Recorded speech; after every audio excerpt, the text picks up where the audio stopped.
ఈ నెల 27th మైకి బక్రీద్ పండగ ఉన్నది. ప్రతి సంవత్సరం పోలీస్ అధికారుల నుంచి కానీ, గవర్నమెంట్ నుంచి కానీ మేము ఒక ఆశపడతాం. బక్రీద్ పండగని డిస్టర్బ్ కావద్దు, పండగ మంచిగా జరుపుకోండి. కానీ కావాలని కొంతమంది మా ఆవులని, చిన్న చిన్న దొడల్ని, పొలాలకి పనికొచ్చే అట్లాంటి మంచి ఎద్దులని ఇన్లీగల్గా ట్రాన్స్పోర్టింగ్ చేసుకుంటా బహిరంగనే రోడ్డు పైన పెట్టి అమ్మి బక్రీద్ పండగ రోజు కోసి హిందువులు మనోభావాలతోని ఆడనికి కొంతమంది ప్రయత్నం చేస్తారు. అది ప్రతి సంవత్సరం జరుగుతుంది. సుప్రీంకోర్టు ఏం చెప్తుంది? ఆవు కానీ, ఎద్దు కానీ, దొడలు కానీ కోయకూడదు. సుప్రీంకోర్టు చట్టాన్ని కాపాడే బాధ్యత ఎవరిది? గవర్నమెంట్ది కాదా? పోలీస్ది కాదా? కానీ దురదృష్టం ఏంటంటే గతంలో ఉన్న బీఆర్ఎస్ గవర్నమెంట్ కానీ, ఇప్పుడున్న కాంగ్రెస్ గవర్నమెంట్ కానీ ముస్లిం ఓట్ బ్యాంక్ని వాళ్ళకి ఇంకా దగ్గర తీసుకొనికి ఓపెన్గా ఆవులు, ఎద్దులు, దొడలు బక్రీద్ పండగ రోజు కోయనికి సపోర్ట్ చేస్తున్నారు.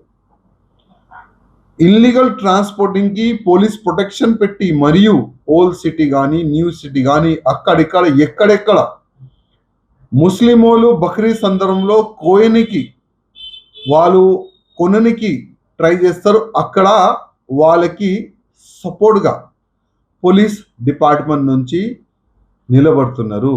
ఇది చాలా దురదృష్టం.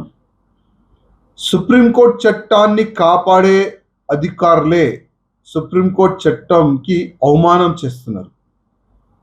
ఇంకా ఎన్ని సంవత్సరాలు? ఇవాళ మనం చూస్తున్నాం ఎంఐఎం గుండెలు, ఎంఐఎం ఎమ్మెల్సీ కానీ, ఎంఐఎం ఎమ్మెల్యేస్ కానీ, ఎంఐఎం కార్పొరేటర్ కానీ, ఎంఐఎం కార్యకర్తలు కానీ పోలీసుకి వార్నింగ్ ఇచ్చి మరియు మొత్తం ఎద్దులు, పొలాలకి పనికొచ్చేట్లాంటి ఎద్దులు, దొడలు గుంజుకొని ఓల్డ్ సిటీకి సప్లై చేస్తున్నారు. ఇది పోలీస్ అధికారులకి కనబడతలేదా? మేము అడుగుతున్నాం. అది కాకుండా ఒక హిందూ సంఘాలతోని మన కమిషనర్ గారు ఒక మీటింగ్ పెట్టినారు, చాయ్ పర్ చర్చ అని. మొత్తం హిందూ సంఘాలకి చాయ్ తాగిపిచ్చి, బిస్కెట్ తాగిపిచ్చి సైలెంట్ మోడ్లో వేసేసినారు మరియు ఎంఐఎంకి ఫ్రీడమ్ ఇచ్చేసినారు. ఇది ఎక్కడ న్యాయం? నేను పోలీస్ కమిషనర్ గారికి అడుగుతున్నాను. నేను కంటిన్యూగా నా దగ్గర వచ్చిన వీడియోస్ లింక్ కమిషనర్ గారికి పెడుతున్నాను, మెసేజ్ కమిషనర్ గారికి పెడుతున్నాను. దురదృష్టం, ఒక ఎమ్మెల్యే మెసేజ్ పెట్టిన తర్వాత కూడా దానికి సమాధానం కూడా ఇస్తలేరు కమిషనర్ గారు. మళ్ళా నార్మల్ ప్రజలకి ఏం సమాధానం ఇస్తారు కమిషనర్ గారు అర్థం అయితలేదు.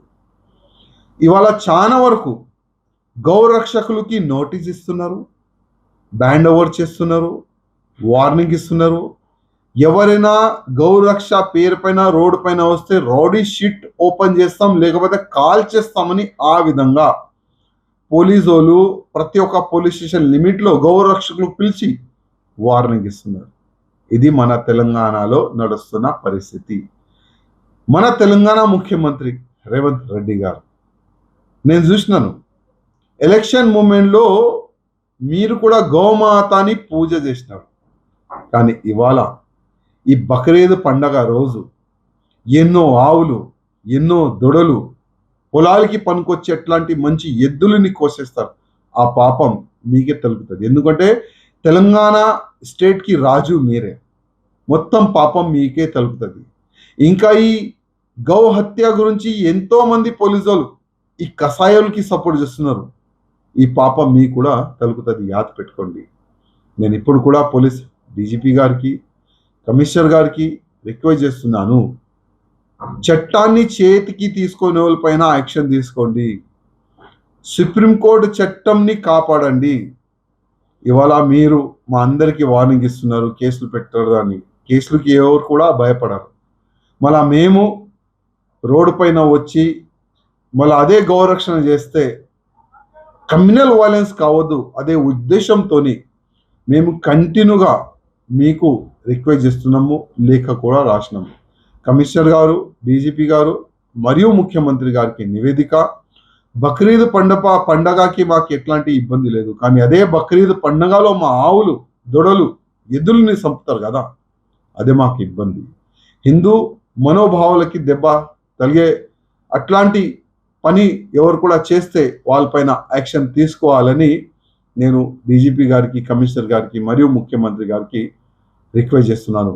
లేకపోతే హిందూ సంఘాలు రోడ్డు పైన వస్తే మళ్ళీ తెలంగాణలో లా అండ్ ఆర్డర్ డిస్టర్బ్ అవుతుంది. అదే ఉద్దేశంతో మీ అందరికీ నేను రిక్వెస్ట్ చేస్తున్నాను. కాపాడండి, గౌరక్షణకి చేయండి, గౌమాతాని కాపాడండి. ఇదే నా నివేదిక.